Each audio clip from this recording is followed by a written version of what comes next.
have a beard. Right. Okay. Now that I've been told I need a shave. Thank you, Adam. I'll joke it. That's a good joke. What it should be like. Put it in the Shabby Times. You got to tell Ian that. Not sure Ian's going to listen to you. Adam, you look very good in the microwave. Looks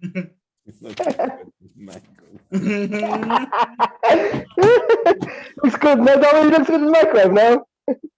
All right, guys, I'm going to mute you. You can fight about the microwave guy. I need to give a share. Okay. Let's get going. Okay. Right. Good evening, ladies and gentlemen. Thank you so much for joining us for this week's Parasha and Parasha Ki Savo. Thank you to everybody who is on our Zoom meeting. Thank you to the people on Facebook Live. And most importantly, thank you to the people on Torah Anytime. Please go visit TorahAnytime.com for any and all great Torah content. Okay, we have this week an idea that I want to share with you that was built on an idea that I saw last week. Interestingly enough, I didn't see it this week, but I thought it was just the extension of it. I'm surprised actually he didn't say it, but this idea is built on an idea that I saw last week in the Oznai and the Torah in the Sefer by Reb Zalman Sorotzkin. So you have over here three parshias. You have over here three different parts in the Torah that are put together and grouped together. So we start with the following. If you look at page 1064 in the Art Scroll Chumashim, this is Perek Chof Hey Pasuk Yud Gimel 25:13, chapter 25, verse 13, and you'll find over there the following halacha. Lo yelecha bechisra even v'oven. You cannot have in your pocket two different types of stones. In the olden days, you used to use stones as counterweights for a scale. So when you were weighing something, you could have a big stone and a small stone. The big stone says 1 pound on it, and the stone that's slightly smaller also says 1 pound on it. And you use the one that suits you best, depending on what it is. Neither the two are really a pound, and use the one that suited you best. When you were buying something, you put the big stone down. When you were selling something, you put the small stone down. So you're not allowed to do that. Next, you cannot have two measurements of an ephah g'dayla k'tana. Rather, you have to have a whole and just measurement of a stone for counterweight, and an ephah which was used for volumetric measure. Also, the same thing, you have to have one that is wholesome and just. That your days should be lengthened. That Baruch Hu gives you. HaKadosh Baruch Hu hates all those that do evil. That kind of thing, that have a little stone that is not 100% accurate, and they use it and they rip other people off with this item. It is the thing that HaKadosh Baruch Hu considers abominable. We move on from there to the next parasha, very famous. We read this last week, Mitzvah D'Oraisa, according to some to have in mind, especially because it's more than 12 months since the last time you'll be from the Parasha Zachar, Parasha Zachar. Zachar, remember Amalek. Remember what Amalek did to you when you came out of Mitzrayim. Asher Kach they called you off, and then he fought against the people in the back, against the weaklings. You were worn out, and the HaKadosh Baruch Hu tells you, you have to wipe out the memory of Amalek from underneath the heavens. Loi tishkach, you should not forget. And in last week's Sedra, Rav Zalman Sorotzkin discusses the juxtaposition and the placing of these two parashas. You have to realize, especially in Sefer Devarim, that when two things are written one next to the other, they usually have a very important connection of sorts. So what is the connection between mishkolos, between measurements and weights, and on the other hand, Amalek coming? So it's interesting, if you look back to the first time Amalek comes and attacks the Jewish people. When you look at the attack of Amalek on the Jewish people, it's the end of Parshas Beshalach in Shvi. You would be looking at page 390. So we start at 388, The Jewish people go from Midbar Sin, they get to a place called Refidim, and there's no water to drink. And then they come to Moshe Rabbeinu and say, hey, we have no water. What are we going to drink? And Moshe Rabbeinu says to them, why are you fighting with me? You're fighting with God. What are you doing? And they said, why did you take us out of Egypt? You're going to kill us and our children in this desert.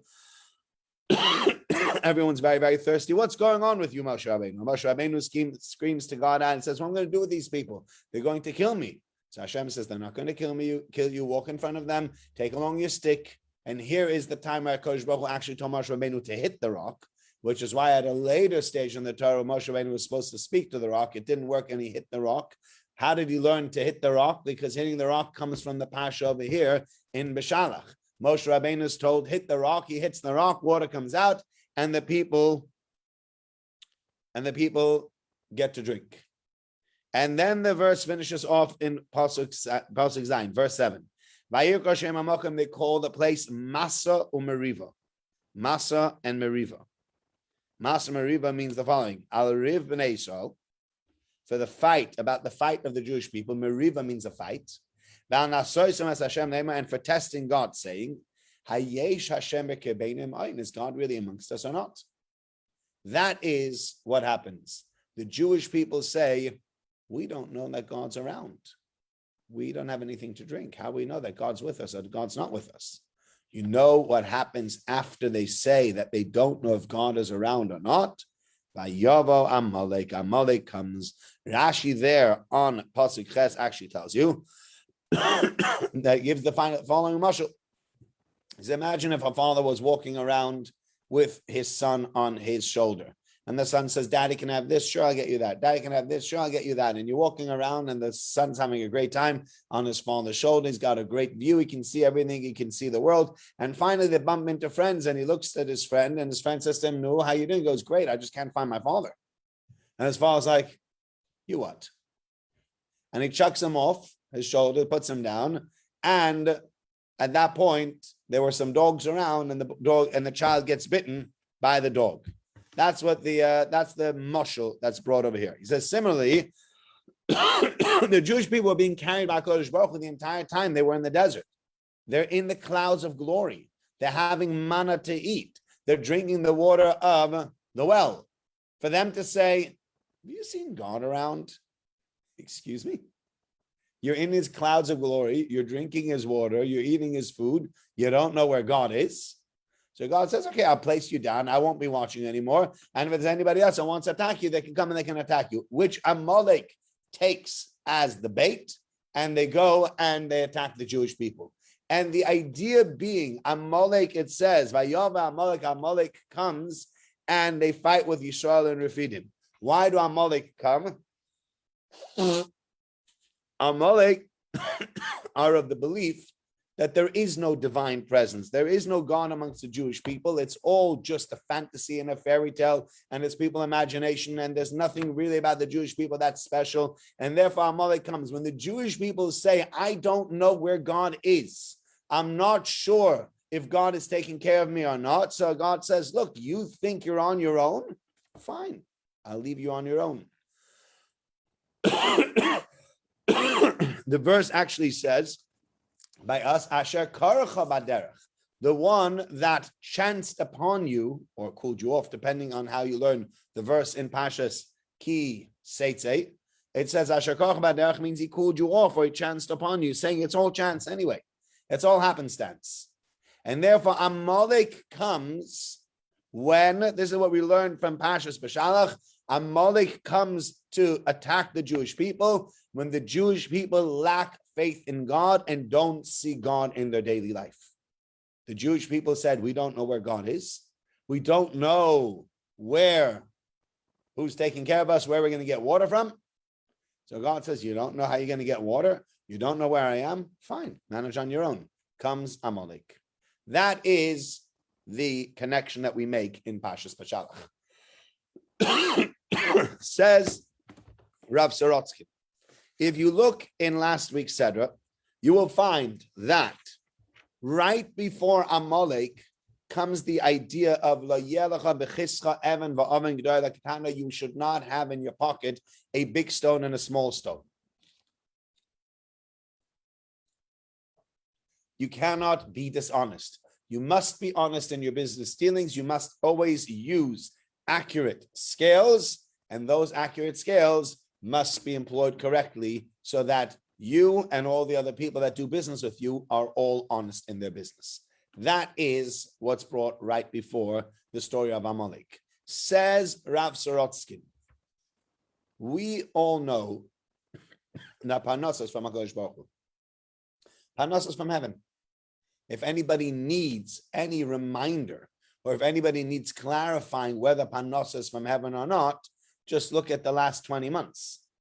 You've had people that have had businesses that have been running for years, sometimes for generations, for decades, gone up into smoke in 6 months, gone.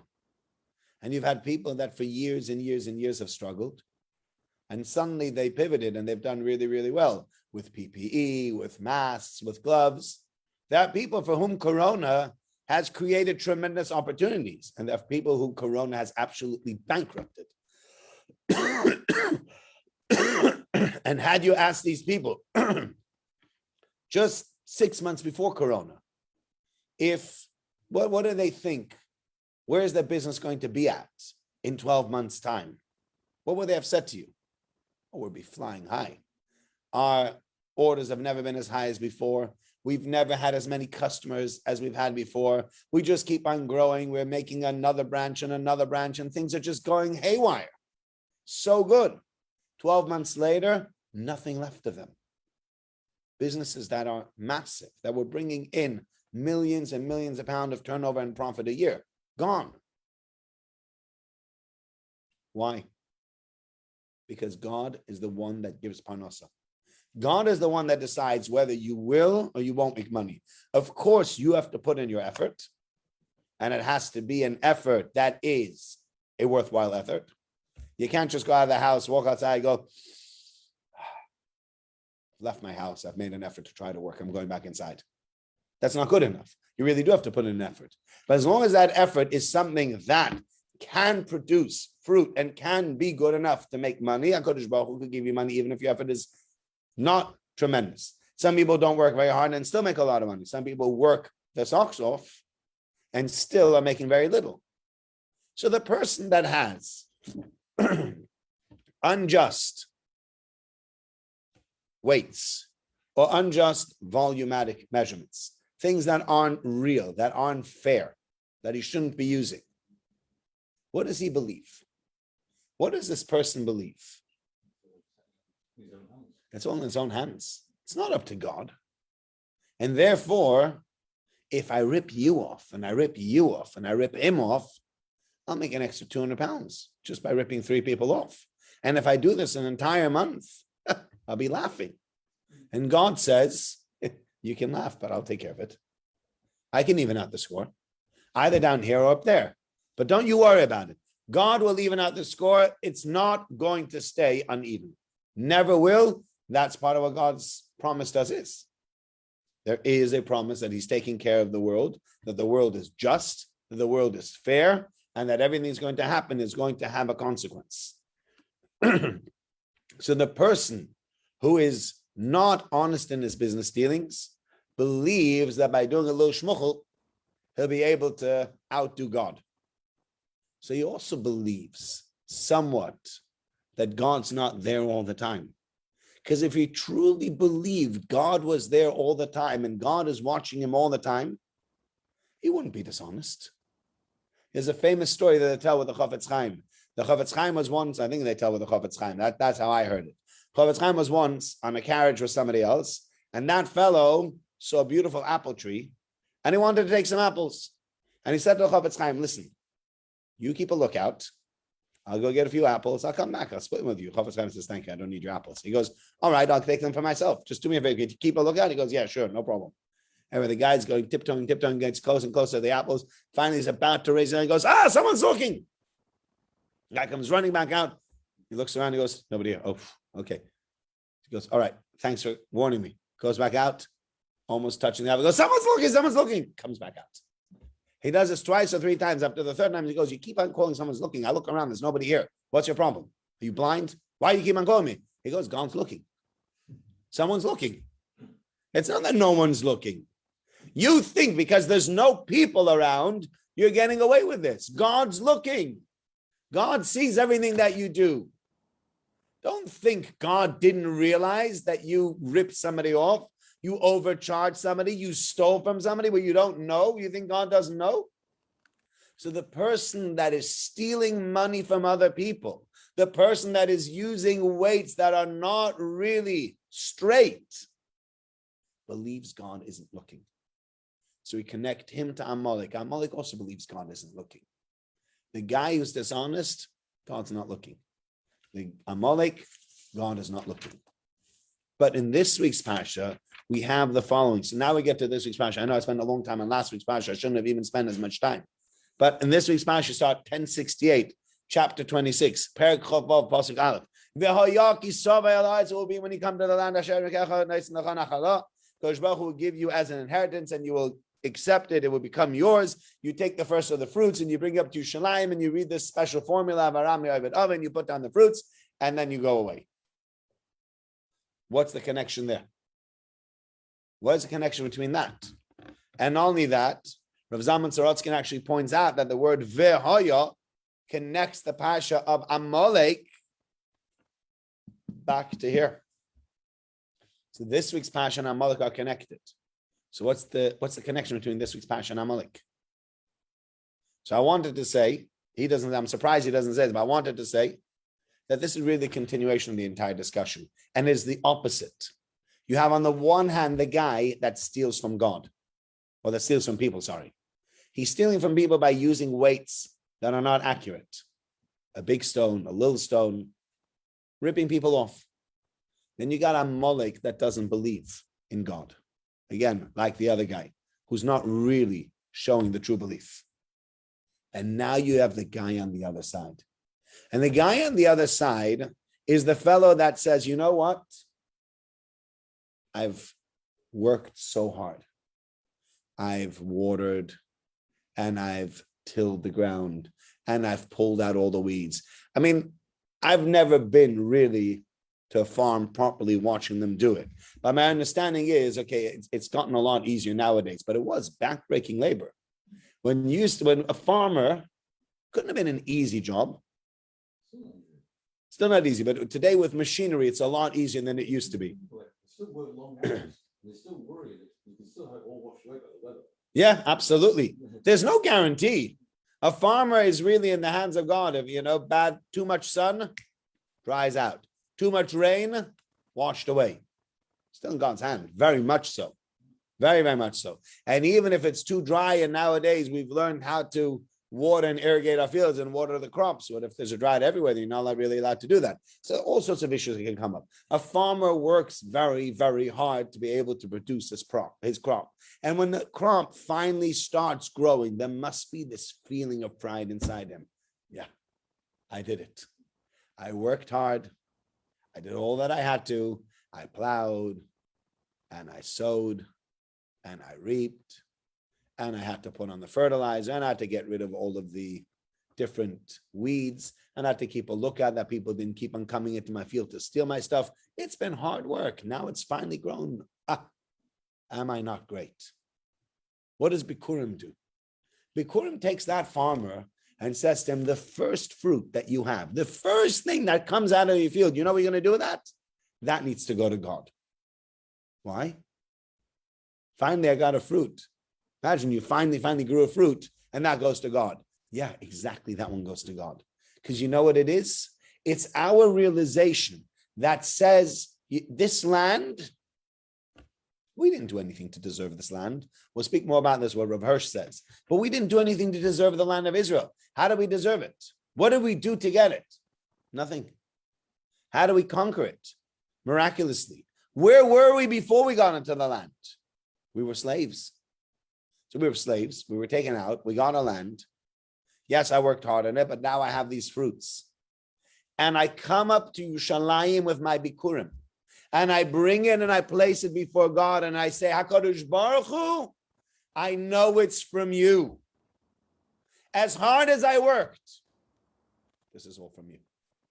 Yes, I put in my effort, but in the end of the day, it's yours. And that's the opposite That's the opposite to the guy that says, I'm going to rip people off with weights that aren't really straight. Because God's not looking, and I can make money. And this guy says, God's looking. Not only is God looking, it's how I got everything. It's the opposite, the polar opposite of the first guy that we spoke about. The first guy that we spoke about thinks that he can get things despite God. And this guy realizes he gets everything only because of God. And you got a Moloch in the middle, and you got the two guys on the outside, and you got the guy on the one side that says, God can't stop me ripping people off. And you got the guy on the other side that says, if not for God, I'd never have Parnasa. You got two ways to go. You can go the dishonest route. You can go the honest route. You could decide God doesn't give you Parnasa, or you can decide God's the only one who gives you Parnasa. And this is what the Pasha teaches us. We focus in on the Parnasa that we get from HaKadosh Baruch Hu, and we give the Bikurim the first of the fruits, and we say we connect it back to Amalek. We are not like that. We thank HaKadosh Baruch Hu, and the first fruits that we have go straight up to Yerushalayim. The first fruit of my labor, the thing that I'm almost proudest of. Finally I manage. Finally I have something. And there we say up to Yerushalayim. That's the amazing thing over here. Okay, so that's the first idea that I wanted to share with you. The second bit is my idea, but based on an idea that we saw last week, in the Osnaim Latar. I'm sorry? Yeah, that's what we mentioned Pesach over there. What did we mention Pesach as well? What do you mean? Correct. This is the part that I got to always say Magid. Okay? Now, moving on to another idea also brought out in this whole thing. We have this man bringing his Bikurim, and then after he brings his Bikurim, he has to say the bit that's in the Pesach Haggadah, as you mentioned before, Ivor. Arami Ovid Avi, my father, either an Aramean tried to destroy my forefather. My father was a wandering Aramean, depending how you want to translate it. By Yerim Mitzrayim, went down Mitzrayim. By Yom Hashem Yisrael, he lived there with very few people, and they became a great nation. And the Mitzrayim were terrible to us, and they put us through pain, and they gave us hard work. We screamed out to God, the God of our fathers. HaKadosh Baruch Hu heard our voices. He saw all the terrible things that they did to us. He took us out of Egypt with a strong hand and outstretched arm, and with signs and with wonders. He brought us to this land. He brought us to this place. He gave us this land, a land which flows with milk and honey. And now I've brought the first of my fruits that God you have given to me. End of declaration. Then you put it down, and they lay it down before HaKadosh Baruch Hu. You bow down HaKadosh Baruch Hu, and you'll be happy with all the goodness HaKadosh Baruch Hu gave you into your household, you, the Levite, and all the proselytes amongst you. That is what we say. And Rasham Shemvol Hirsch says here a very beautiful idea, and an idea that really almost puts everything into perspective. He says, when we bring the Bikurim, it's not just bringing the Bikurim to God and placing them down and saying, God, I realize that you gave me the land. It's not just that. It's really going back in history and realizing that we did zero to get this land. And naturally speaking, there is no reason we should have had this land. And the fact that we have this land is nothing short of a miracle. By the way, that's not only true for them, that's probably true for now as well. Okay? We did our bit, but it's nothing short of a miracle that we have a country. It's nothing short of a miracle. So you say, Arami Ovid Avi. Originally, Avram Avinu was an Arami. He came from this place called Aram. That's what the Rav Hirsch says. He comes from there, and God says, leave your homeland, Aram, and go to Israel. When he gets to Israel, what happens in Israel? Is he considered an owner? Is he considered somebody who is a sojourner? Somebody in Eretz Yisrael, he's considered somebody that's sojourning over there as well. He's not somebody that lives there. And you know what? When his wife dies, he has to go to the Bnei Ches, and he has to negotiate with them. What's he negotiating for? A burial plot. And they're like, you're not really somebody that belongs in this place. You're not really a guy that's from this country. You're not really from here. He's like, oh, but you know what? We'll make an exception for you and we'll let you buy it anyway. But that was an exception for Avraham Avinu. So Avraham Avinu, and then he moves around to Lot. With Lot, he moves to Abimelech. He's going all around, all over the place. And wherever he goes, he's always considered the foreigner. So you think to yourself, okay, Avraham Avinu is the foreigner in Eretz Yisrael. But now, come Yaakov, Yaakov's going to make his way back to Aram, because he goes to Lavan HaArami, Lavan that lived in Aram. And there at least he'll be treated well. No, not at all. So he's not at home anywhere anymore. You have a person that has no home, Jew, homeless, as for so many centuries we've been, or we're homeless. Israel says, this is not your place. Aram, where we came from, says, this is not your place. It's like, where do I belong? Goes down to Egypt, now it gets even worse. Because you're only there by the grace of the king who's willing to accept you, and his graciousness ends, and suddenly it turns into a very, very dangerous, violent, murderous place to be. And they're stuck there. There's nobody there to help them. There's no nation that says, maybe the Jews need emancipating. Maybe the Jews need getting out of this ghetto, and we need to no. They just stay where they are. So how do they get out? God takes them out. And God takes us to the desert.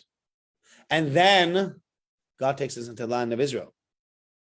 And Rav Hirsch says, you have to realize, as you go through this entire thing, that you did nothing to get this land or to deserve this land. It's not like you can say, yeah, we have a historic claim to it. It always was ours. We fought as hard as we could for it. We gave up our lives. We did whatever we could. You didn't stand a chance. God moved all the pieces of history at that time to ensure that you would get a land. He took you out of Egypt. You were stuck in that place, Egypt. There was no way you had gotten out of Egypt. He took you through the desert. You wouldn't have been able to travel through the desert. He took you into the land of Israel. You wouldn't have been able to conquer the 31 kings.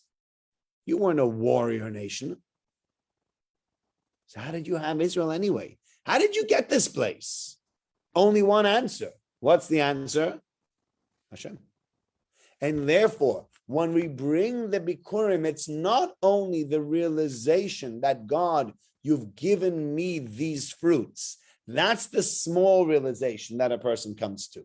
The big realization, actually, in this week's Pasha, and the big realization when you bring Bikurim is the following. God, without you, I wouldn't be in this land. There is nothing that I did that I could point to convince myself that it was me who earned this land or it was me who overtook this land. It wasn't me. It never was meant to be me, and it never is going to be me. And that's what we Bikurim teach us. And once a year, you have to bring up the first fruits up to Yerushalayim, and you have to say, I know I have a beautiful land, and I know I've grown all this fruit, and I know that the fruit came from God, and I just did whatever work I had to do, but God gave me the fruit. But it's so much deeper. It goes back so much further. It's so much more basic than that. The entire land is not mine. It's not something that I can say, I earned with the sweat of my brow, with the lives put on the line by our soldiers. Even that's all God. And that's what you say once a year. You remind yourself, it's not our land. It's not our land. I guess now as Shemitah is coming up, it's another time to remind ourselves of that idea. The idea being that how can you let the land lie fallow for an entire year? I remember two cycles ago when I spoke in Whitefield and Shemitah. So what happened was one of the people there who was a big Zionist said to me the following question. It was an interesting question, very good question. He says, Rabbi, are you telling me during Shemitah I should not buy Israeli produce? How could I not support the land of Israel? How could I do such a thing? It's a good question, especially, for somebody who really wants to support the land of Israel. And it was coming from a good place. This wasn't coming from a place of Oh, come on, Rabbi. You know, he was asking sincerely, how could I not buy Israeli produce? And the answer at the time I gave him, I wasn't sure what to answer, but at the time, suddenly this answer jumped into my head. He says, you know what? I'll tell you the truth, Graham. The reason we have this land is because God gave it to us. We all agree about that. And if God says, once in 7 years, I want you to let the land lie fallow, and that is part of the conditions of giving you the land of Israel, that's the most Zionistic thing you can do, not to buy. Sounds almost counterintuitive. But if the land is ours because we need to invest in it, yeah, how could I not buy Israeli produce during Shemitah? But if the land is ours because God gives it to us, then how could I buy Shemitah produce when God said, don't buy any of it? I don't want you during this year. This year's a Shemitah year. This year's going to be different. And I want this year to be different. And we say, okay, fine, it's your land. We do as you say, because it's not our land. It's your land that you've gifted to us on certain conditions. And we realize that and we behave in that manner, then we really deserve the land. And the more we convince ourselves it's our land, the more God says it's your land. Okay, go ahead. You go and fight the guerrilla warfare. You see what you can do. You think you're so tough, we, the Israeli army, can beat any army in the world? Go ahead. Try it. Guerrilla warfare is very, very difficult. It's almost impossible to beat it. And the only way to keep our land safe is to trust in HaKadosh Baruch Hu. And that's what we need to do.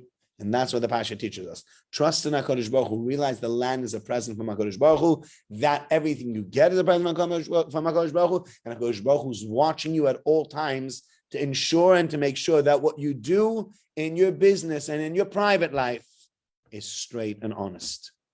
Because I'm watching you. There's always someone watching you.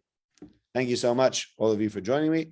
For those who joined us on Torah Anytime, thank you very much. You can get in touch via davideisenberg@gmail.com. Thank you to those on Facebook Live, to those on Zoom, and to my real live audience. Thank you so much. Appreciate it.